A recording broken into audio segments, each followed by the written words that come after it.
এরপর আমি রব্বুল আলামিন তাদের আমলনামা তাদেরকে জানিয়ে দেব। সুবহানাল্লাহ পড়ে। অন্য ধর্মের দেবতাদেরকে যে গালি দেয়া যাবে না, এই আদেশটা কার? আরো জোরে বলুন, কার? গালি দিবেন কোন দেবতাকে? দিবেন? যদি দেন তাহলে ওরা আল্লাহরে গালি দিবে, তাহলে আল্লাহরে গালি খাওয়াইলো কে? আপনি। ঠিক কিনা বলেন?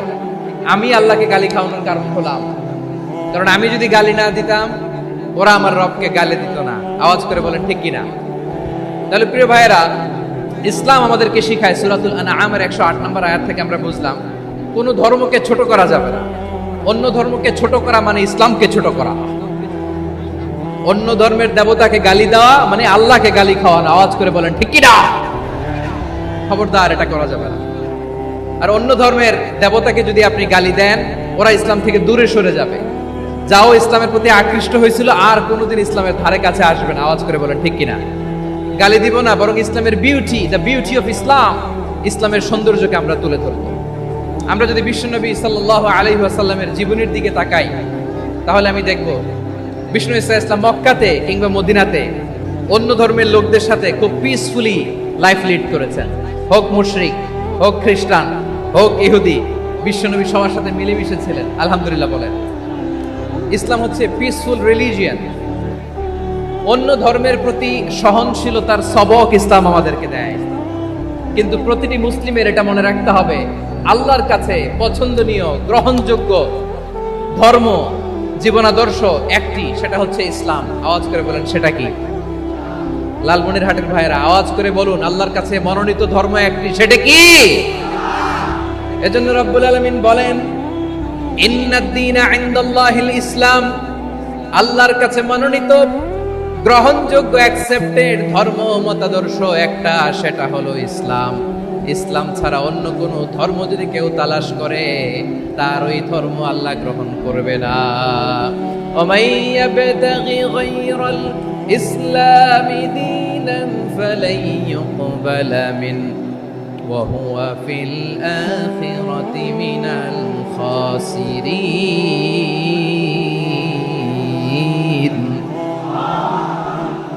Whoever seek anything except Islam, that won't be accepted from him, and he will be loser in the day of judgment. কিয়ামতের দিন ইসলাম ছাড়া কেউ যদি অন্য কোনো ধর্ম তালাশ করেছে দুনিয়াতে, তার এই মতাদর্শ গ্রহণ করা হবে না, and he will be loser. সে হবে লুজার, ক্ষতিগ্রস্ত, হাই হাই কোম্পানির ম্যানেজার। ওর আমও শেষ, সালাও শেষ। আওয়াজ করে বলেন ঠিক কি না? এজন্য ইসলাম পেয়ে আমরা খুশি না বেজার? প্রত্যেক নামাজ শেষে আমরা আল্লাহরে বলি, আল্লাহ রাদিতু বিল্লাহি রাব্বা ওয়া বিল ইসলামি দীনা ওয়া বি মুহাম্মাদিন নাবিয়ান ওয়া রাসূলা। ও আল্লাহ, তোমারে রব হিসেবে পেয়ে আমরা খুশি। ও আল্লাহ, ইসলামকে ধর্ম হিসেবে পেয়ে আমরা খুশি। বিশ্ব নবীকে আমাদের রাসূল পেয়ে আমরা খুশি। ঠিক কিনা বলে? ইসলাম ছাড়া অন্য কোনো ধর্ম আমরা গ্রহণ করব না। ঠিক কিনা বলেন? আল্লাহর কাছে অ্যাকসেপ্টেড রিলিজিয়ান একটা, সেটা ইসলাম। তো বিশ্বনবী সাল্লাল্লাহু আলাইহি ওয়াসাল্লাম মক্কাতে কিংবা মদিনাতে খুব পিসফুলি এক্সিস্ট করেছেন, যে কোনো ধর্মের সাথে মিলেমিশে চলেছেন। তার প্রমাণ আমরা যদি রাসূল সাল্লাল্লাহু আলাইহি ওয়াসাল্লামের বায়োগ্রাফির দিকে তাকাই, তাহলে দেখব তিনি মুশরিকদের সাথে পিস ট্রিটি করেছেন, শান্তি চুক্তি, পিস ট্রিটি, পিস এগ্রিমেন্ট। আপনারা হুদাইবিয়ার সন্ধির নাম শুনেছেন? আমার লালমনিরহাটের কলিজার টুকরা ভাইয়েরা, হুদাইবিয়ার সন্ধির নাম আপনারা শোনেন নাই? 6ষ্ঠ হিজরিতে বিষ্ণু ইসলাম মুশরিকদের সাথে ট্রিটি করেছেন, চুক্তি। কাদের সাথে? মুশরিকদের সাথে। আমরা তো মুসলমান বসতে পারি না। আমরা দুই মুসলিম ভাই একসাথে বসে চা খেতে পারি না, গল্প করতে পারি না। বিষ্ণু ইসলাম মুশরিকদের সাথে ট্রিটি করেছেন, হুদাইবিয়ার সন্ধি। এই সন্ধির আগে মক্কা থেকে কেউ মদিনায় যেতে পারে না, মদিনা থেকে কেউ মক্কায় যেতে পারে না। কিন্তু এই সন্ধির পরে ট্রাফিক স্বাভাবিক হয়ে গেল। মক্কার লোকেরা মদিনায় আসতে পারে, মদিনার লোকেরা মক্কায় আসতে পারে। এটাকে বলে সুলহে Hudaybiyyah, the peace agreement of Hudaybiyyah, শান্তি চুক্তি। আমরা পৃথিবীতে এখন অনেক শান্তি চুক্তির নাম শুনি, এগুলো সব the piece treaty of Hudaibiya থেকে কপি করা। আল্লাহু আকবার। তাহলে বিশ্বনবী সাল্লাল্লাহু আলাইহি সাল্লাম তিনি যে শান্তিপূর্ণ সহাবস্থানে বিশ্বাসী ছিলেন। মুসলমানেরা যে অন্য ধর্মের প্রতি সহনশীল তার প্রমাণ হচ্ছে এই পিস ট্রিটি। শুধু তাই নয়, মদিনায় যে বিষ্ণু ইসলাম মদিনা চার্টার করলেন, মদিনা সনদ, সাহিফাতুল মদিনা, এটার বলে মদিনা চার্টার। যে ওয়েস্টে, ইউরোপে, আমেরিকাতে তারা অনেক চার্টার করে, এই সব চার্টার মদিনা চার্টার থেকে কপি করা। আওয়াজ করে পড়েন সুবহানাল্লাহ। বিষ্ণু ইসলাম মদিনায় গেলেন, মদিনাতে মুসলিম, মুশরিক, ইহুদি এই তিন ধর্মের লোক মিলে সব স্টেক হোল্ডার যারা আছে সবাইকে নিয়ে বিষ্ণু ইসলাম মদিনা চার্টার করলেন, মদিনা সনদ। পড়েন সুবহানাল্লাহ। শুধু তাই নয়, মক্কাতে বিশ্বনবী পিস এগ্রিমেন্ট করলেন, শান্তি চুক্তি মুশরিকদের সাথে। মদিনাতে যে বিশ্বনবী মদিনা চার্টার করলেন, মদিনা সনদ করলেন ইহুদিদের সাথে। আবার মদিনাতে বিশ্বনবী ইহুদিদের সাথে পিস ডায়ালগ করলেন, ইন্টারফেথ ডায়ালগ করলেন, আন্তধর্মীয় সংলাপ করলেন। যে সংলাপের মূল ভিত্তি ছিল তাওহীদ। মূল ভিত্তি ছিল কি? তাওহীদ। বিশ্বনবী ইহুদিদেরকে ডাকলেন, আহ্বান করলেন, قل يا أهل الكتاب تعالوا إلى كلمة سواء بيننا وبينكم ألا نعبد إلا الله ولا نشرك به شيئا ولا يتخذ بعضنا بعضا أربابا من دون الله فإن تولوا فقولوا اشهدوا بأننا مسلمون। সুবহানাল্লাহ পড়েন। বিশ্বনবী মদিনার ইহুদিদের ডেকে বললেন, ও ইহুদিরা, শোনো শোনো, আসো এমন একটা আদর্শের প্রশ্নে আমরা একত্রিত হই, যে আদর্শের প্রচার তোমাদের নবীরাও করেছে, আমিও করি, যে আদর্শের কথা তোমাদের পবিত্র ধর্মগ্রন্থগুলোতে আছে, আমার কোরআনেও আছে। সেটা হলো তাওহীদ। আমরা এক আল্লাহ ছাড়া কারো ইবাদত করব না, আল্লাহর সাথে কাউরে শরীক করব না, আল্লাহ ছাড়া কাউরে রব মানব না। পড়েন সুবহানাল্লাহ। তাহলে আমার প্রিয় লালমনিরহাটের ভাইরা, মদিনাতে যে তিনি মদিনা চার্টার করলেন, মদিনা সনদ, পিস ডায়ালগ করলেন, শান্তির সংলাপ, ইন্টারফেথ ডায়ালগ করলেন, আন্তধর্মীয় সংলাপ, যার ভিত্তি ছিল তাওহীদ। সুবহানাল্লাহ পড়েন। তাহলে অন্য ধর্মের প্রতি সব সময় ইসলাম সহনশীল, টলারেন্স। যদি আপনি দেখতে চান ইসলামের নবী বিশ্ব নবীর দিকে তাকান, ঠিক কিনা বলেন? আমরা তো সংখ্যালঘুদের রাইটস প্রোটেক্ট করার জন্য কত আইন বানাই, কত বৈঠক করি, কত সংবাদ সম্মেলন করি। বিষ্ণু সাল্লাল্লাহু আলাইহি ওয়াসাল্লাম সংখ্যালঘুদের রাইটসের ব্যাপারে, অধিকারের ব্যাপারে যে কথা বলেছেন, শুনলে আপনি অবাক হয়ে যাবেন। বিশ্বনবী বলেন, আলা মান যালামা মুআহাদান আও ইনতাকাসাহু আও কাল্লাফাহু ফাওকা তাআতিহি আও কাল্লাফাহু ফাওকা তাকাতিহি আও আখাযা মিনহু শাইআন বিগাইরি তিবি নাফসিন ওয়া আনা হাজিজুহু ইয়াউমাল কিয়ামা। খবরদার, জেনে রাখো, কেউ যদি কোনো সংখ্যালঘুর উপরে অত্যাচার করে, কোনো সংখ্যালঘুর প্রাপ্য থেকে যদি কেউ কাউকে ঠকায়, কোনো সংখ্যালঘুর সম্পদ যদি কেউ জোর করে কেড়ে নেয়, আমি কিয়ামতের দিন বিশ্বনবী ওই সংখ্যালঘুর পক্ষে আর ওই মুসলমানদের বিপক্ষে বাদী হয়ে দাঁড়াবো। সুবহানাল্লাহ বলতে পারলেন না? আল্লাহু আকবার। আপনি নামাজি, আপনি মুসল্লি, আপনি হাজী সাহেব, তাহাজ্জুদ পড়তে পড়তে কপালে দাগ ফেলে দিছেন, আপনার প্রতিবেশী হিন্দু, ভাবছেন আমার তো পাওয়ার আছে, ওর জমিটা দখল করি। বিশ্বনবী বলেন, কিয়ামতের দিন ওই হিন্দুর পক্ষে তোর বিরুদ্ধে আমি বাদী হয়ে দাঁড়াবো। পৃথিবীর কোন ধর্মে এরকম স্টেটমেন্ট পাবেন? পাবেন? আপনি ভাবছেন আপনি নামাজ পড়লে হাজী সাহেব কপালে দাগ ফেলাই দিলে আপনি সেলসেলায় জান্নাতে চলে যাবেন না? খবরদার। বিশ্বনবী বলেন, কোন সংখ্যালঘুর উপর যদি কেউ আক্রমণ করে, তার প্রাপ্য তাকে না দিয়ে যদি তাকে ঠকায়, তার উপর জুলুম করে, তার সম্পদ যদি কেড়ে নেয়, আমি নবী, তুমি মুসলিম হইতে পারো, মুসল্লি হইতে পারো, তার পক্ষে তোমার বিপক্ষে আল্লাহর দরবারে বাদী হয়ে দাঁড়াবো। আচ্ছা লালমনিরহাটের ভাইরা, বিশ্বনবী যদি কিয়ামতের দিন কারো বিপক্ষে দাঁড়ায়, ও তো সেলসেলায়া জান্নাতি, তাই না? জান্নাতি না? যে নবীর সুপারিশ ছাড়া জান্নাতের গেটও দেখা যাবে না, ওই নবী যদি বলে তোর বিপক্ষে আমি বাদী হয়ে দাঁড়াবো, ওই জান্নাতে আর ঢোকার কোনো সুযোগ আমাদের থাকবে? এখানেই শেষ না আমার প্রিয় লালমনিরহাটের ভাইয়েরা, এখানেই শেষ নয়। বিশ্বনবী বলেন মান কাতালা মুআহাদান, বুখারীর বর্ণনা, মান কাতালা মুআহাদান লাম ইয়ারাহ রাইহাতাল জান্নাহ। অন্যায় ভাবে কোন মুসলিম যদি কোনো সংখ্যালঘুরে হত্যা করে, জান্নাতে যাওয়া তো দূরের কথা, ওই মুসলিম জান্নাতের ঘ্রাণও পাবে না। সেই বুখারীর বর্ণনা, মান কাতালা মুআহাদান লাম ইয়ারাহ রাইহাতাল জান্নাহ ওয়া ইন্না রিহাহা লা ইউজাদু মিন মাসিরাতি 40 আমা। যে জান্নাতের ঘ্রাণ 40 বছর দূরের রাস্তা থেকেই পাওয়া যায়। সুবহানাল্লাহ পড়ে। প্রিয় ভাইরা, এখান থেকে জান্নাতে পৌঁছতে লাগবে 40 বছর। এত দূর কত বছর? সবাই বলেন কত বছর? এখান থেকে জান্নাতে পৌঁছতে লাগবে 40 বছর। এত দূরে থাকতেই জান্নাতের ঘ্রাণ আপনার নাকে এসে ধাক্কা মারবে। বিষ্ণুই বলেন যে ব্যক্তি কোন সংখ্যালঘুকে হত্যা করে জান্নাতে তো ঢুকতে পারবেই না, জান্নাতের ঘ্রাণও তার নাকে লাগবে না। পড়েন না আউযুবিল্লাহ। তাহলে সংখ্যালঘুদের ব্যাপারে ইসলামে অধিকার দেয়া আছে না নাই? লালমনিরহাটের ভাইয়ের আওয়াজ করে বলেন, আমার সংখ্যালঘু হিন্দু ভাইদের রাইটস, অধিকার আমাদের ইসলামে প্রোটেক্টেড আছে না নাই? এখানেই শেষ না। বিষ্ণু ইসলাম আপনার অমুসলিম প্রতিবেশীর সাথে ভালো আচরণ করতে বলেছে। আমাদের হয় না এটা মুসলিম পাড়া, ওটা বৌদ্ধ পাড়া, হয় না? অনেক সময় হয় না এটা আমাদের মুসলিম পাড়া, ওইটা হিন্দু পাড়া, এরকম আছে না নাই? লালমনিরহাটে নাই না? আছে? হিন্দু যদি আপনার প্রতিবেশী হয় কি করবেন? ওরে কষ্ট দিবেন নাকি? কেন? ও তো হিন্দু, ও তো আমার আল্লাহরে ডাকে না, ওরে কষ্ট দিলে জায়েজ হবে না? খবরদার।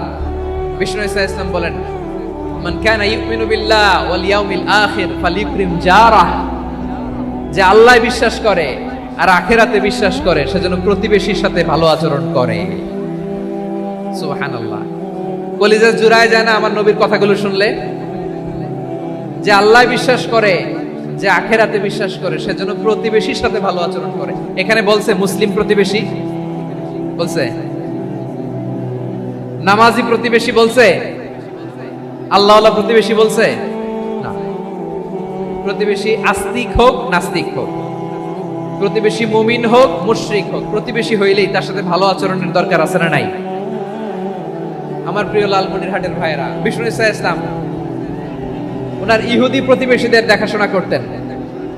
আওয়াজ না শোনা যাক, আমারও তো দেখা যায়, আমারও তো দেখা যায়। তাকায় থাকেন, তাকায় থাকলে সওয়াব হবে। কোরআনের কথা যেখান থেকে হয় এদিকে তাকায় থাকলেই বরকত। তাকায় থাকেন। জি জি, মাইক, আমি তার মাইক ঠিক করতে আসি না এদিকে, এই মাইক ঠিক করব, ওই মাইক ঠিক করব, ওদিকে পাইলট বলবে হুজুর চলে আসেন। জি বসুন, বসুন, মাশাআল্লাহ। হ্যাঁ, খুব শান্ত, ঠিক আছে। পুলিশ ভাইরা না খেয়ে দিনরাত আপনারা যাতে সুশৃঙ্খল একটা প্রোগ্রাম উপহার পান এটাই চেষ্টা করতেছে, আপনাদেরকে কষ্ট দিতে আসে নাই। একটু একটু সহযোগিতা করেন। জি মাশাআল্লাহ। হ্যাঁ ঠিক আছে। আমার প্রিয় ভাইরা, প্রতিবেশী আস্তিক হোক নাস্তিক হোক, মুসলিম হোক হিন্দু হোক, তার সাথে ভালো আচরণ করতে হবে। বিষ্ণু ইসলাম ওনার ইহুদি প্রতিবেশীর বাসায় যেতেন। কোন প্রতিবেশী? ইহুদি। আওয়াজ করে বলেন কোন প্রতিবেশী? ইহুদি। এক ইহুদি কিশোর বিষ্ণু ইসলামের খেদমত করতে, ইহুদি ছেলে আমার নবীর খেদমত করতো, তারা ছিল নবীর প্রতিবেশী। তো অনেকদিন হয় ইহুদি ছেলেটা আসে না। বিষ্ণুনবী খোঁজ দিলেন, ঘটনা কি? একটা ইহুদি ছেলে না আমার খেদমতে আসতো, ছেলেটা কই? খোঁজ নিয়ে জানলেন ছেলেটা অসুস্থ। বিষ্ণু ইসলাম ওই ইহুদির বাড়িতে চলে গেলেন ওই ছেলেটাকে দেখা করার জন্য, ভিজিট করার জন্য। সুবহানাল্লাহ পড়বেন না? গেলেন, যে দেখে ইহুদি ছেলেটা মুমূর্ষ, জান জান যায় যায় ভাব, বিছানায় পড়ে আছে, তার বাবা দাঁড়ানো। বিশ্বনবী তার মাথার পাশে বসলেন, মাথায় হাত বুলিয়ে দিলেন, আর ছেলেটাকে বললেন আসলিম, হে ইহুদি ছেলে, আসলিম, ইসলাম ধর্ম গ্রহণ করো। তো ছোট্ট ছেলে ভাবে আমরা ইহুদি, এখন ইসলাম ধর্ম গ্রহণ করলে আব্বা যদি বকা দেয়, ফানাযারা ইলা ওয়াজহি আবি, ছেলেটা তার বাবার চেহারার দিকে তাকালো, দেখে আব্বা কি কয়।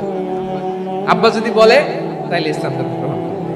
ইহুদি ছেলেটা তার বাবার দিকে যখন তাকালো, ওর বাবা বলে আতি আবুল কাসিম, আবুল কাসেম যা বলে তাই করো। আবুল কাসেম হচ্ছে বিষ্ণু ইসলামের একটা কুনিয়াত, উপনাম। আমার রাসূলের বড় ছেলের নাম ছিল কাসেম। যেমন দেখবেন আমাদের এলাকায় কারো বড় ছেলের নাম যদি হয় আব্দুল্লাহ, এরা আব্দুল্লাহর বাপ বলে ডাকে। কারো বড় মেয়ের নাম যদি হয় ফাতেমা, এরা কি ডাকে? ফাতেমার বাপ বলে না? তো বিষ্ণু ইসলামের বড় ছেলের নাম ছিল কাসেম। ইহুদি বাবা বলল আতি আবুল কাসেম, আবুল কাসেম যা বলে তাই শোনো, মানে মোহাম্মদ যা বলে তাই শোনো। এই কথা শুনে ছেলে সাহস পাইছে। ছেলে আবার পড়তে আরম্ভ করলো আশহাদু আল্লাহ ইলাহা ইল্লাল্লাহ ওয়া আশহাদু আন্না মুহাম্মাদার রাসূলুল্লাহ, পড়েন আল্লাহু আকবার। বিশ্বনবীর আহ্বান শুনে ওই আহ্বানে সাড়া দিয়ে ইহুদি ছেলে শাহাদা পড়ে মুসলমান হয়ে গেল। তার হৃদয়টারে ঈমানের নূর দিয়ে আলোকিত করে দিল কে? প্রিয় ভাইরা, এবার রাসূল সাল্লাল্লাহু আলাইহি ওয়াসাল্লাম বের হয়ে আসলেন ঘর থেকে আর বললেন আলহামদুলিল্লাহিল্লাযী আনকাযাহু মিনান নার। প্রশংসা সে আল্লাহর, যে আল্লাহ জাহান্নামে চলে যাচ্ছিল প্রায় এমন একটা লোককে মুহূর্তের মধ্যে কালেমায়ে শাহাদাতের বদৌলতে জান্নাতি বানায় দিলেন। আওয়াজ করে পড়েন সুবহানাল্লাহ। এই হাদিস থেকে আমরা কি শিখলাম? What is the moral of the story? এক নম্বর স্টোরি হলো, প্রতিবেশী ইহুদি হোক হিন্দু হোক, যাবেন, সুসম্পর্ক রাখবেন, উপহার দিবেন, বিপদে পাশে দাঁড়াবেন। তাইলেই তো আপনাদের প্রতি, মুসলমানদের প্রতি তারা আকৃষ্ট হবে, ঠিক কিনা বলেন?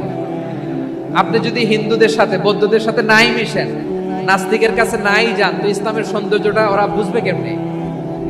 আমার অনেক হিন্দু পরিচিত ভাই আছে, ওরা আমাদের ইফতারির প্রোগ্রামে এসে একসাথে ইফতারি করে। অনেক মদখোর আমার সাথে বসে একসাথে ডিনার করে, হাফ প্যান্ট পরা, গলায় স্বর্ণের চেইন, হাতে স্বর্ণের ব্রেসলেট, আইসা আমার সাথে ডিনার করছে, আছে এরকম। গাঁজাখোর, আমি বলে আসো, welcome welcome to my dinner, আসো বসো। বসলেই তো আমি ওর ডিএনএ, চিন্তার ডিএনএ চেঞ্জ করে দেওয়ার সুযোগ পাবো। চিল্লায় বলো ঠিক কি না? আসতে হবে আমার কাছে। Our door is open, the door of Islam is open 24/7। সব সময় আমাদের ইসলামের দরজা আমার অমুসলিম ভাইদের জন্য খোলা আছে না নাই? এই হাদিস থেকে দুইটা শিক্ষা। এক নম্বর শিক্ষা, প্রতিবেশী মুসলিম হোক অমুসলিম হোক, যান, অসুস্থ হইলে একটু আপেল নিয়ে যান, আঙ্গুর নিয়ে যান, কমলা নিয়ে যান, তাদের সাথে ভালো আচরণ করেন। ইসলামের বিউটি দেখে, সৌন্দর্য দেখে অবাক হবে, নসিব ভালো হলে কোনোদিন কালিমা পড়ে মুসলমান হয়ে যাবে, ঠিক কিনা বলেন? তাহলে অমুসলিমের সাথে ভালো সম্পর্ক। বিশ্বনবী ইহুদির বাড়িতে গেলেন, ইহুদির বাড়ি, আর আমার মুসলমান ভাই আমার কাফের বলে, এরকম আছে না নাই? মুসলিম মুসলিমরা দেখতে পারে না, সহ্য করতে পারে। বিশ্বনবী সাল্লাল্লাহু আলাইহি ওয়াসাল্লাম ইহুদির বাড়িতে গেলেন, এটা একটা শিক্ষা। আচ্ছা, দুই নম্বর শিক্ষা হলো, বিষ্ণু ইসলামের খাদেম ছিল ইহুদি, এতদিন খেদমত করলো, একদিনও বিশ্বনবী ওরে কালিমার দাওয়াত দেয় নাই। কারণ কি? বিশ্বনবী একটা ভালো সময়ের অপেক্ষা করতেছিলেন, প্রপার টাইমিং। দাঈর কাজ হচ্ছে দাঈ ইলাল্লাহ, সে হচ্ছে সুযোগ সন্ধানী। দাঈ সুযোগ খোঁজে, কখন দাওয়া দিলে ব্যাটে বলে হবে, ঝোপ বোঝে কোপ মারে, ঠিক কিনা বলেন? বিষ্ণু ইসলাম ভালো সময়ের অপেক্ষা করতেছিলেন, দেখি ভালো সময় আসুক আসুক আসুক আসুক। আস্তে আস্তে এমন সময় আসছে, ছেলে এবার মুমূর্ষ। অসুস্থ ব্যক্তির হৃদয় অত্যন্ত নরম থাকে। হসপিটালে যখন কেউ যায়, তার হৃদয়টা বড্ড নরম থাকে, মৃত্যুর ভয়ে তার অন্তরটা নরম থাকে, ঠিক কিনা বলেন? এই প্রপার টাইমিং এর অপেক্ষা করতেছিলেন। যখনই টাইমিং পেয়েছেন, দাওয়াত দিলেন, পড়ো লা ইলাহা ইল্লাল্লাহ, সুবহানাল্লাহ পড়েন সবাই। তাহলে ইসলাম অমুসলিম প্রতিবেশীর সাথে ভালো আচরণ করতে বলে। ইসলাম অমুসলিম মাতা পিতার সাথেও ভালো আচরণ করতে বলে। মাতা পিতা যদি অমুসলিম হয়, তারা ফেলে দিতে পারবেন? পারবেন? পারবেন?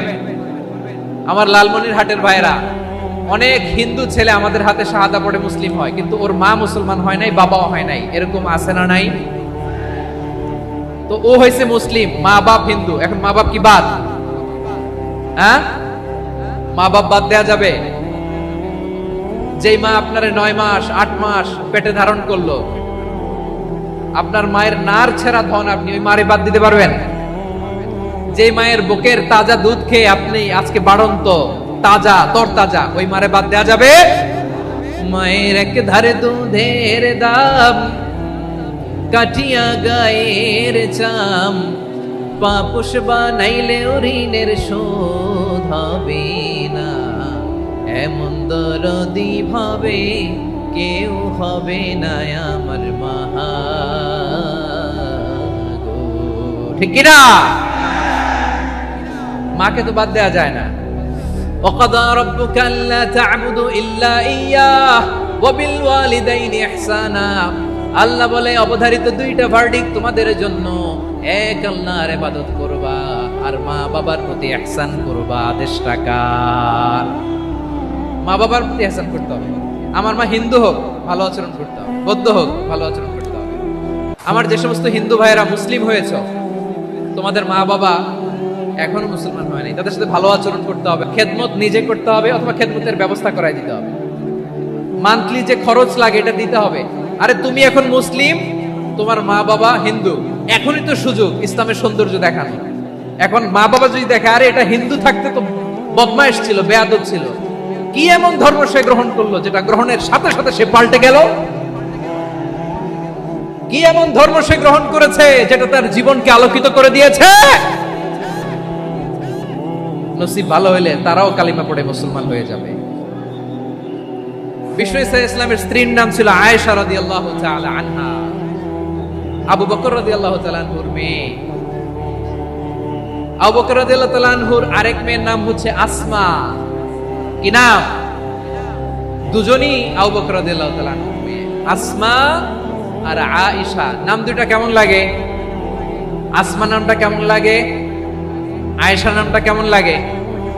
লালমনিরহাটে অনাগত যদি কন্যা সন্তান হয়, যদি মনে চায় আসমা রেখে দিতে পারবেন, যদি মনে চায় আয়েশা রেখে দিয়েন।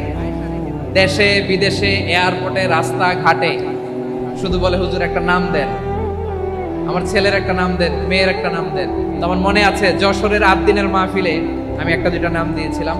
আজকে লালমনিরহাটের এই প্রোগ্রামে কন্যা সন্তান যদি হয় দুটা নাম দিলাম, আসমা কিংবা আয়েশা। ইনশাআল্লাহ পড়েন। দুজন বোন, এক মায়ের নাম, বাবা এক মা দুজন। আয়েশা রাদিয়াল্লাহু তাআলা আনহার মায়ের নাম উম্মে রুমান, আর আসমা রাদিয়াল্লাহু তাআলা আনহার মায়ের নাম কুতাইলা বিনতে আব্দুল উজ্জা। আবু বকর রাদিয়াল্লাহু তাআলা আনহু চারটা বিয়ে করেছিলেন। একই ঘটনা ঘটেছে এই ফ্যামিলিতে। আসমা ইসলাম ধর্ম গ্রহণ করে মুসলিমা, কিন্তু তার মা কুতাইলা মুশরিকা। আওয়াজ করে বুঝে থাকলে বলেন, আসমার মা মুশরিকা। তার মানে মেয়ে মুসলিম, মা অমুসলিম। ভেজাল আছে না নাই?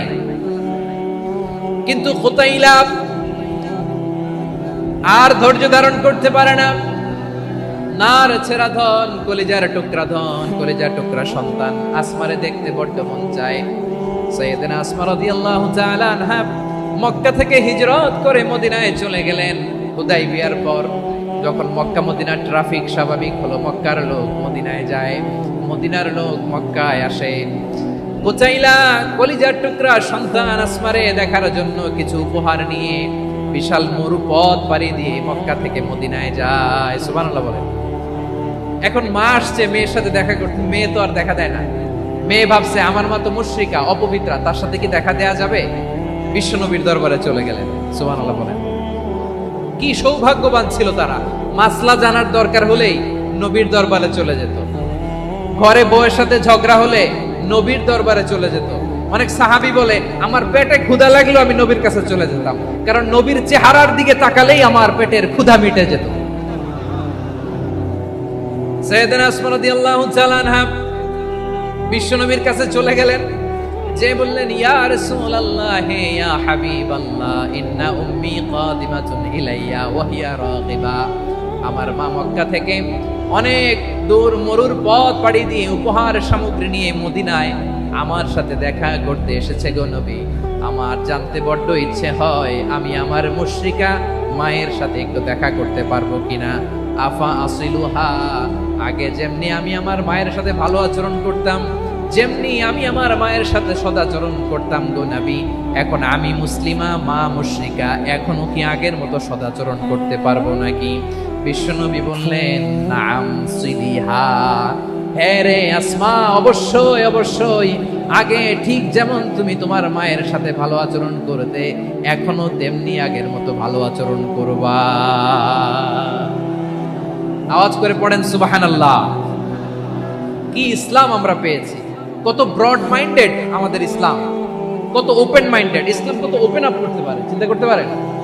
বিষ্ণু বললেন হ্যাঁ অবশ্যই, নাম সুলিহা, আগে যেমনি ভালো আচরণ করছো আসমা, এখন ওইরকমই করো, পারলে আরো বাড়ায় করো। সুবহানাল্লাহ বলেন।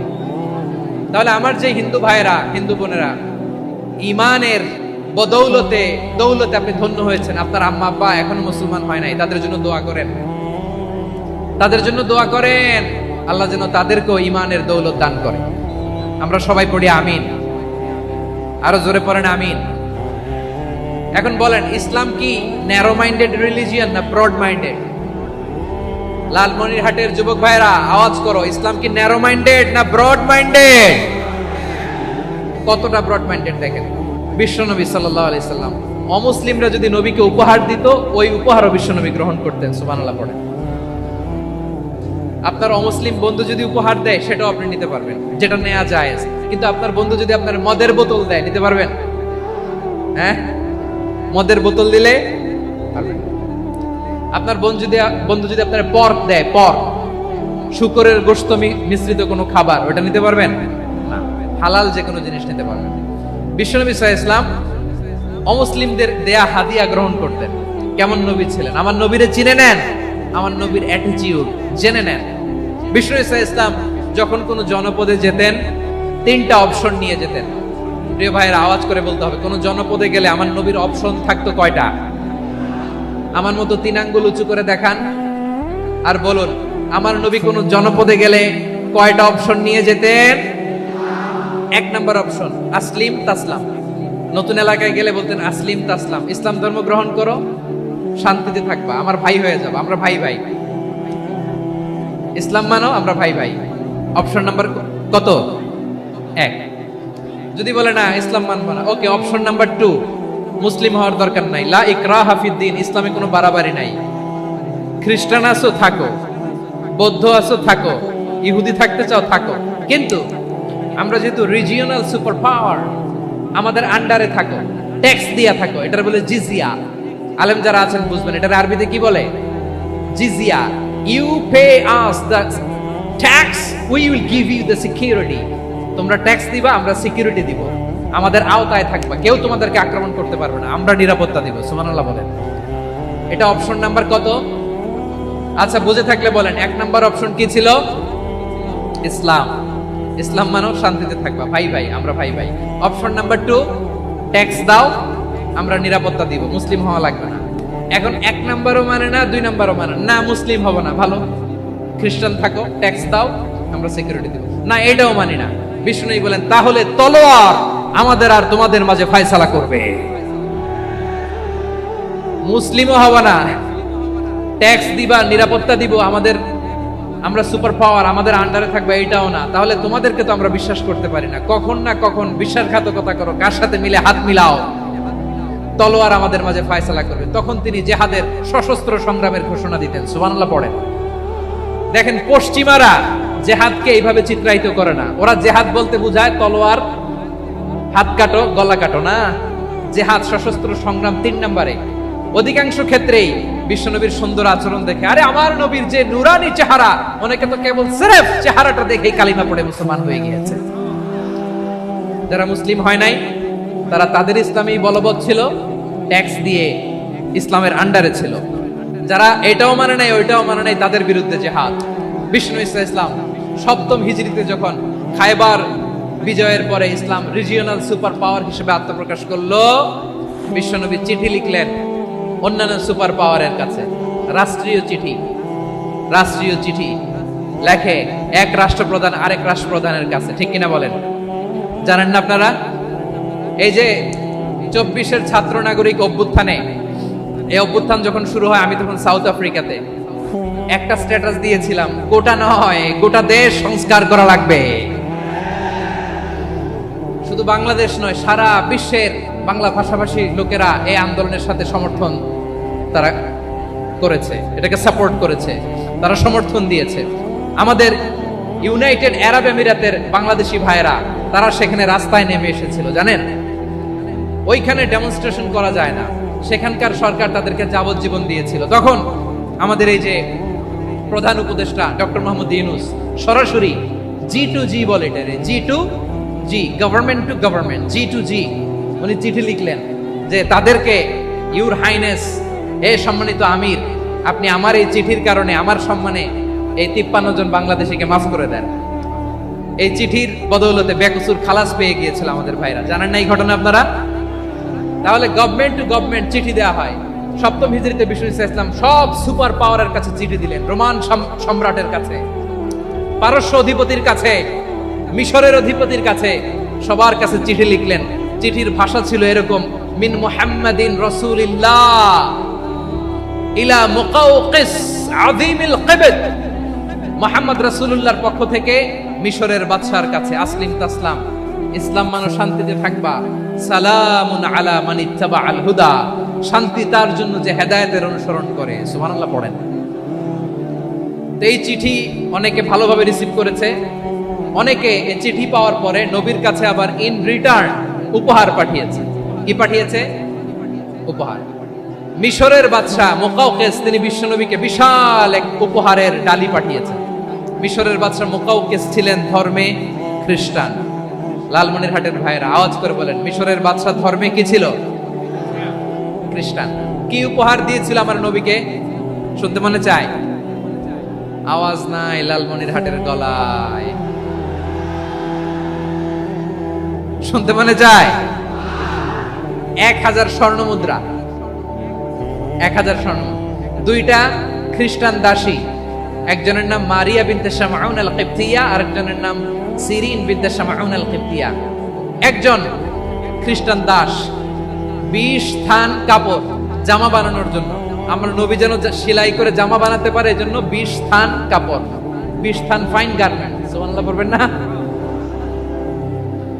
এরপরে একটা গাধা যেটার নাম ছিল উফাইর, আর একটা খচ্চর, এটার নাম ছিল দুলদুল। খচ্চর চিনেন? গাধা আর ঘোড়ার ক্রসিং এ যে প্রাণীটা দুনিয়াতে আসে ওটার খচ্চর বলে। তো এই যে সুপার পাওয়ার খ্রিস্টান বাদশার কাছে নবী চিঠি লিখলেন, ওই খ্রিস্টান বাদশা আমার নবীকে উপহার দিল, বিশ্বনবী এই উপহারগুলো সানন্দে গ্রহণ করেছে। সুবহানাল্লাহ পড়বেন না? তাহলে অমুসলিম কেউ যদি আপনাকে উপহার দেয়, হালাল উপহার হলে আপনি গ্রহণ করতে পারবেন। অনুরূপ ভাবে পারস্যের বাদশা, রোম সম্রাট বিশ্বনবীকে উপহার পাঠিয়েছেন, আমার নবী সবগুলো উপহার গিফট গ্রহণ করেছেন। সুবহানাল্লাহ বলেন। তাহলে প্রিয় লালমনিরহাট আওয়াজ করে বলুন, ইসলাম কি ন্যারো মাইন্ডেড রিলিজিয়ন না ব্রড মাইন্ডেড? আম্মাজান আয়েশার কাছে মাসালা জানতে চায় মেয়েরা, এ আম্মাজান, অগ্নি উপাসকেরা তাদের ঈদের দিন নওরোজের সময় আমাদেরকে পাখি দেয়, নেওয়া যাবে? উনি বললেন, ওরা জবাই করে দিলে নেওয়া যাবে না, কিন্তু ওরা যদি ফল মূল এরকম খাবার দেয় এগুলো নেওয়া যাবে। তার মানে অমুসলিমদের দেয়া উপহার এটা গ্রহণ করা যায়। সুবহানাল্লাহ বলেন। শুধু তাই নয়, বিষ্ণু ঈসা ইসলাম অমুসলিমদের সাথে আর্থিক লেনদেনও করেছেন, ফিনান্সিয়াল ডিলিং করেছেন। অমুসলিমদের সাথে প্রয়োজনে আপনি ফিনান্সিয়াল ডিলিং করতে পারবেন। আমরা প্রায় দেখি বাজারের মিষ্টির দোকানগুলো আমার হিন্দু ভাইদের, তারপরে যে বারবার শপ, চুল কাটে যে নাপিত, অধিকাংশ নাপিতের দোকানে কারা? আমার হিন্দু ভাইরা। আপনি চুল কাটতে পারবেন কিনা? পারবেন কিনা বলেন? পারবেন। তার দোকান থেকে দই মিষ্টি কিনতে পারবেন কিনা? হ্যাঁ, আমার মুসলিম ভাইয়ের দোকান থাকলে ওইটার আমি বেশি প্রায়োরিটি দিব, ঠিক কিনা? কিন্তু যদি তাদের সার্ভিস নিতে চান, প্রোডাক্ট নিতে চান, পারবেন। তার দলিল সহিহ বুখারী, আম্মা জান আয়েশা রাদিয়াল্লাহু তাআলা আনহা বলেন, ইশতারা রাসূলুল্লাহ সাল্লাল্লাহু আলাইহি ওয়াসাল্লাম মিন ইয়াহুদিয়িন তুআমান ওয়া রাহানাহু দিরআহু মিন হাদিদ। রাসূল সাল্লাল্লাহু আলাইহি ওয়াসাল্লাম এক ইহুদির কাছ থেকে, কার কাছ থেকে? সবাই বলে নাই কার কাছ থেকে? আমার নবী, পেয়ারা নবী এক ইহুদির কাছ থেকে জব কিনেছিল, জব, বার্লি, যেটা দিয়ে রুটি বানায়। ওই জবের দাম দেওয়ার টাকা পয়সা নবীর কাছে ছিল না, ফলে নবী ওনার একটা পোশাককে মর্গেজ রেখেছিলেন, মর্গেজ, বন্ধক, যে এখন এটার দাম দিতে পারবো না, কয়েক কেজি বার্লি নিয়ে যাই আর বন্ধক হিসেবে আমার জামাটা রেখে গেলাম, যেদিন দাম দিব ওই দিন জামাটা ছুটাই নিয়ে যাব। সুবহানাল্লাহ পড়বেন না? বাকিতে নিছিলেন, বাকিতে। দিরআহু মিন হাদিদ, লোহার তৈরি বর্ম, মানে যুদ্ধের পোশাক, লোহা দিয়ে বানানো। বিষ্ণুনবী বললেন, কয়েক কেজি জব দাও, টাকাটা পরে দিব, এখন টাকা নাই, বন্ধক হিসেবে, মর্গেজ হিসেবে আমার জামা রেখে গেলাম, যখন টাকা দিব জামা ছুটায় নিব। আওয়াজ করে বলতে হবে সুবহানাল্লাহ। এ থেকে বোঝা গেল অমুসলিমদের সাথে ফিনান্সিয়াল ডিলিং করা যায়, অর্থনৈতিক লেনদেন করা যায়, কেনাবেচা করা যায়, প্রোডাক্ট কেনা যায়।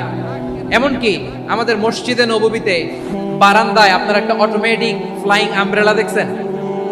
সূর্য যখন বাড়ে মসজিদে নববীর বারান্দায় ইয়ার্ডের মধ্যে অটোমেটিক্যালি কিছু আমব্রেলা আছে, সাঁ করে খুলে যায়, আর সূর্যের তাপ লাগে না।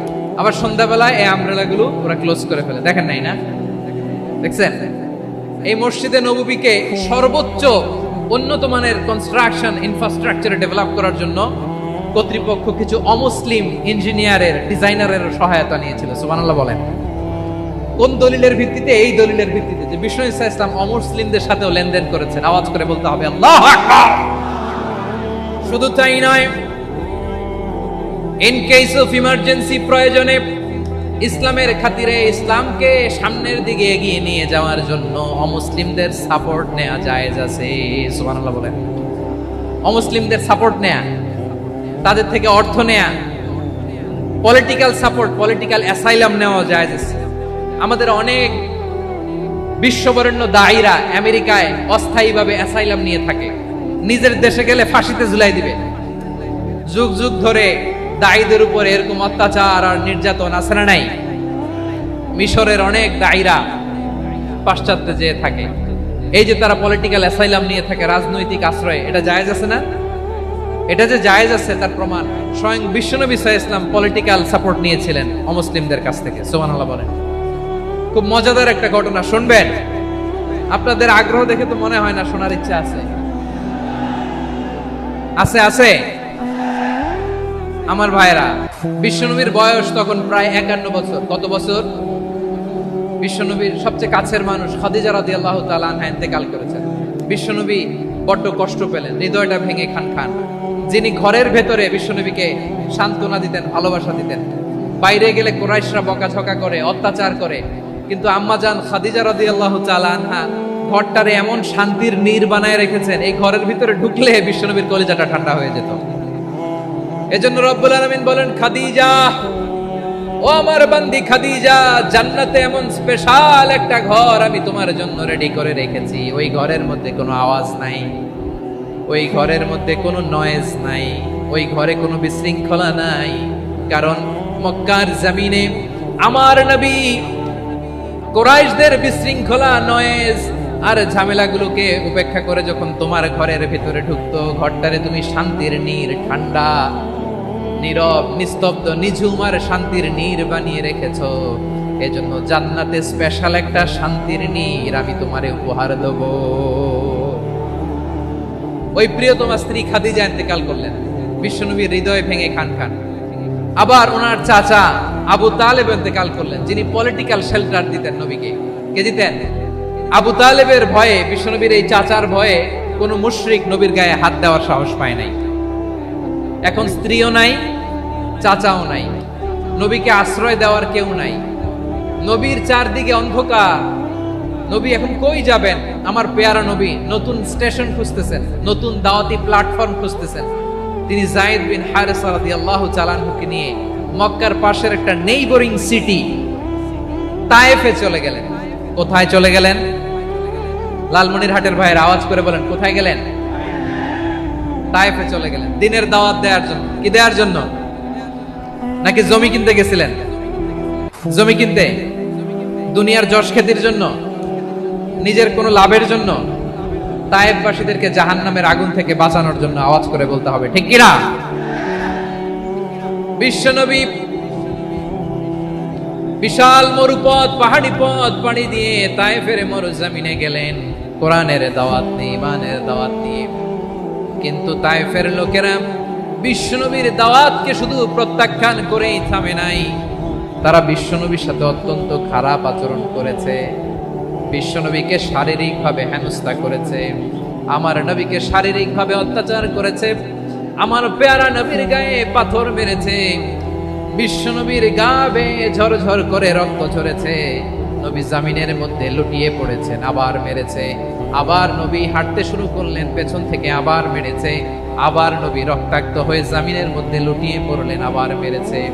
বিশ্বনবীর মতো এত সুশ্রী মানব, বিশ্বনবীর মতো এত শুভ্র মানব, বিশ্বনবীর মতো এমন চমৎকার দেহাবয়ব দিয়ে রব্বুল আলামিন কাউকে বানান নাই। এরকম চমৎকার মানুষটাকে তারা তায়েফের ওই জমিনে রক্তাক্ত করেছে। বিশ্বনবী দুনিয়ার কোনো স্বার্থের জন্য সেখানে যান নাই, নিজের কোনো লাভের জন্য, প্রাপ্তির জন্য যান নাই। তায়েফবাসীদের জাহান্নামের আগুন থেকে বাঁচাতে গিয়েছেন। ঠিক কিনা বলেন? খেয়ে না খেয়ে দিন প্রচারের কাজে নিজেকে দিয়েছ বিলিয়ে। তায়েফের কাফিরেরা চিনল না সে আলো, দুষ্ট ছেলেদের পিছু দিল লেলিয়ে।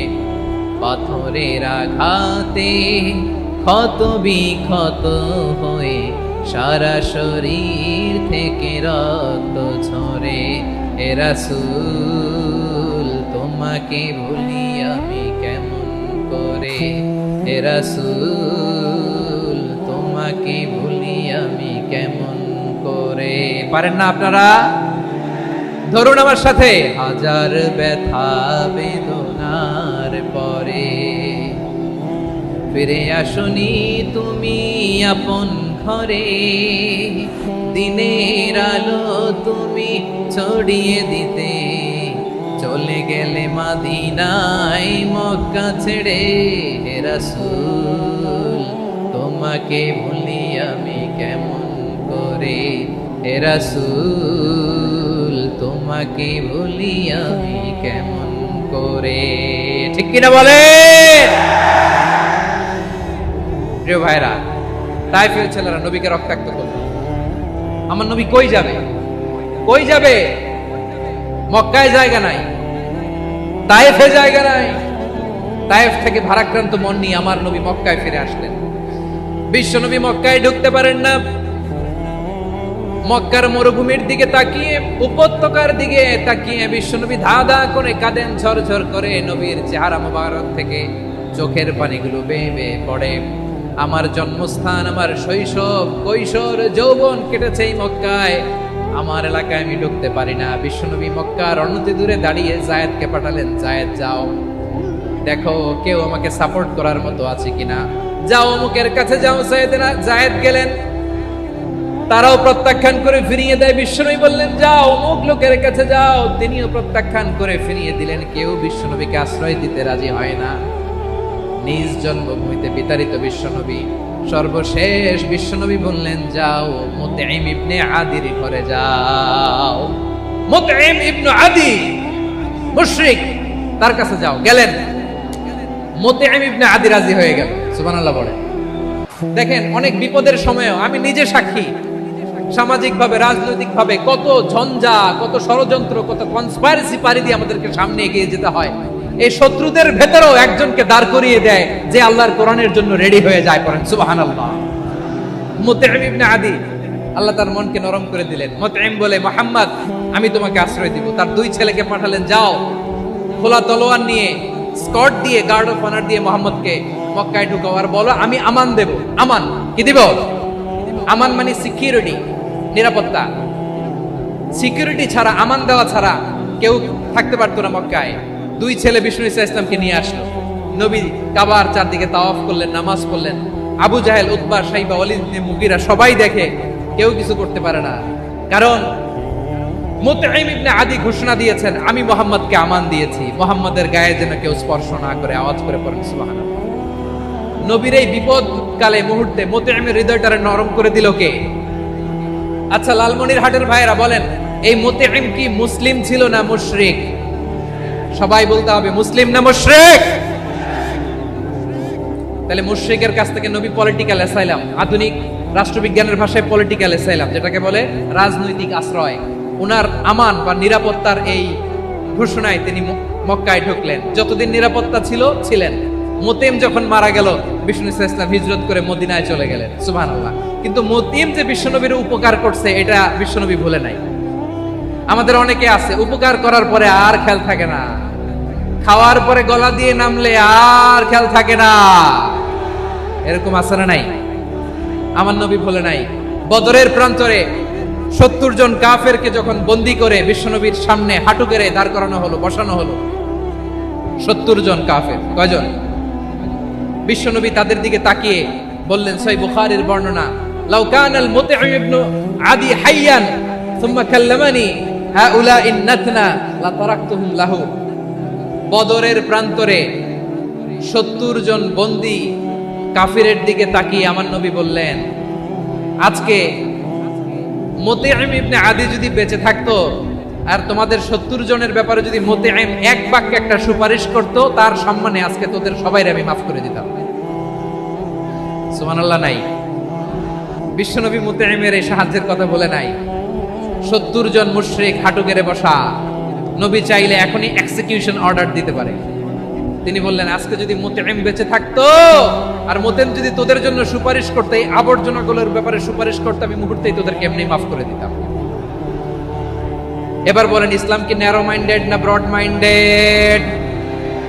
শুধু তাই নয়, যাকে যে সম্মান দেয়ার আমার নবী দিতেন, হোক আস্তিক হোক নাস্তিক, হোক মুসলিম হোক অমুসলিম। বিষ্ণু ইসলাম যখন রোমান সম্রাটের কাছে চিঠি লিখেছেন, আমার প্রিয় লালমনিরহাটের ভাইরা, অল্প কয়েক মিনিট কয়েকটা জরুরি কথা বলবো, এদিকে তাকান, এদিকে। রোমান সম্রাটের কাছে বিশ্বনবী যখন চিঠি লিখলেন, মিন মুহাম্মদ রাসূলিল্লাহ ইলা হিরাকলা আযীমির রোম। মুহাম্মদের পক্ষ থেকে হিরাক্লিয়াসের কাছে, যিনি হচ্ছেন আযীমির রোম। এটা নবী নিজ থেকে বানায় লিখছেন, অতিরিক্ত সম্মান দিয়ে। কোন রাষ্ট্রপ্রধান যখন আসে, তাদেরকে আমরা কি বলি জানেন? তার নামের শেষে HE এটা লিখতে হয়, H.E. মানে হিজ এক্সেলেন্সি। কি লেখে? হিজ এক্সেলেন্সি, অথবা ইউর হাইনেস, ইউর ম্যাজেস্টি। দেখেন, বিশ্বনবী সাল্লাল্লাহু আলাইহি ওয়াসাল্লাম সব নবীদেরও নবী। তিনি একজন মুশরিক খ্রিস্টান সম্রাট, রোমান সম্রাটের কাছে চিঠি লিখতে যায়, লিখতেছে, ইলা হিরাকলা আযীমির রোম, হিরাক্লিয়াসের কাছে আমার চিঠি, যিনি রোমের আযীম, হিজ হাইনেস, মানে রোমের অনেক সম্মানিত এক বাহাদুর। আওয়াজ করে বলেন সুবহানাল্লাহ। তার মানে যাকে যে সম্মান দেয়ার, এটা বিশ্বনবী দিতেন। এমনকি যে ইহুদিরা ভালো ছিল, এই ইহুদিদেরও প্রশংসা করেছেন বিশ্বনবী মুহাম্মদুর রাসূলুল্লাহ সাল্লাল্লাহু আলাইহি ওয়াসাল্লাম। এক ইহুদির প্রশংসা করেছেন বিশ্বনবী। ইহুদির কার? আমি তো আমার ভাইয়ের প্রশংসা করি না, আমি তো এক আলেম আরেক আলেমরে স্পেস দেই না, আমি তো এক দায়ী আরেক দায়ীর সাথে বসতে চাই না। আমার নবী ইহুদির প্রশংসা করে। কার প্রশংসা? ওই ইহুদির নাম ছিল মুখাইরিক। সিরাত গ্রন্থ ঘাটলে পাবেন। তিনি বলেছেন, মুখাইরিক খাইরু ইয়াহুদ, Mukhayriq is the best of the Jews. জুইশদের মধ্যে সে সবচেয়ে ভালো। কেন প্রশংসা করলেন তার? এর কারণ মদিনা চার্টারে কথা ছিল, সব ধর্মের মুসলিম, মুশরিক, ইহুদিরা মিলে মদিনাকে রক্ষা করবে। কিন্তু 3য় হিজরিতে যখন উহুদের যুদ্ধ শুরু হলো, সবার কথা ছিল, যেই আক্রমণ করে আমরা মদিনাকে বাঁচাবো। কোন শহরকে বাঁচাবো? মদিনাকে। কিন্তু কুরাইশরা যখন অ্যাটাক করলো, ইহুদিরা আর আসে না, ইহুদিরা আর বেরোয় না। বিষ্ণু বললেন, ওহে ইহুদিরা, তোমরা না চুক্তি করলে আমার সাথে যে মদিনা বাঁচাতে সবাই ঝাঁপিয়ে পড়বো, আসো। একটা ইহুদিও বেরোয় না, কেউ আসে না সেদিন, একজন ছাড়া। তার নাম মুখাইরিক। তার নাম কি? মুখাইরিক বাহাদুরের মতো ঘোড়সাওয়ার হয়ে বেরিয়ে গেলেন এবং বললেন, গোটা ইহুদি সাম্রাজ্যের একজনও যদি না আসে, আমি মুখাইরিককে কেউ ঘরে আটকে রাখতে পারবে না। বেরিয়ে আসলেন, এসে বললেন, আমি মুহাম্মদের পক্ষে যুদ্ধ করব। আমি মারা গেলে আমার সম্পদ আমার উত্তরাধিকারীরা পাবে না, আমার সম্পদ তোমরা মুহাম্মদকে দিয়ে দিবা। সুবহানাল্লাহ বলেন। উহুদের ময়দানে 70 জন মুসলমান শহীদ হলো। এই ইহুদি, সেও মুসলমানের পক্ষে যুদ্ধ করে নিহত হলো। সুবহানাল্লাহ বলেন। মুসলিমদের লাশ যখন নিয়ে আসা হলো, এই মুখাইরিকের লাশও নিয়ে আসা হলো। মুসলিমদের লাশের পাশে মুখাইরিকের লাশ দেখে বিশ্বনবী মুখাইরিকের প্রতি অনেক খুশি হলেন। আর বিশ্বনবী খুশি হয়ে বললেন, মুখাইরিক খায়রু ইয়াহুদ, মুখাইরিক, যদিও তুমি ইহুদি, তারপরেও তুমি সব ইহুদিদের মধ্যে সেরা ইহুদি। পড়েন সুবহানাল্লাহ। আমার নবী ইহুদিকেও সম্মান দিতে কার্পণ্য করে নাই। আওয়াজ করে বলেন আল্লাহু আকবার। প্রিয় ভাইরা, এবার সর্বশেষ আওয়াজ করে বলেন, ইসলাম কি ন্যারো মাইন্ডেড নাকি ব্রড মাইন্ডেড? সবাই বলেন, ন্যারো মাইন্ডেড না ব্রড মাইন্ডেড? এজন্য অমুসলিম হইলেই তারা আমাদের শত্রু নয়। শত্রু কারা? এই লালমনিরহাটের ভাইয়েরা শোনেন, শত্রু কারা? যে সমস্ত অমুসলিম আমাদেরকে নিশ্চিহ্ন করে দিতে চায়, যে সমস্ত অমুসলিম আমাদের ভূখণ্ড থেকে আমাদেরকে তাড়িয়ে দিতে চায়, যে সমস্ত অমুসলিম আমার ধর্ম নিয়ে তুচ্ছতাচ্ছিল্য করে চিল্লায় বলেন ঠিক কিনা?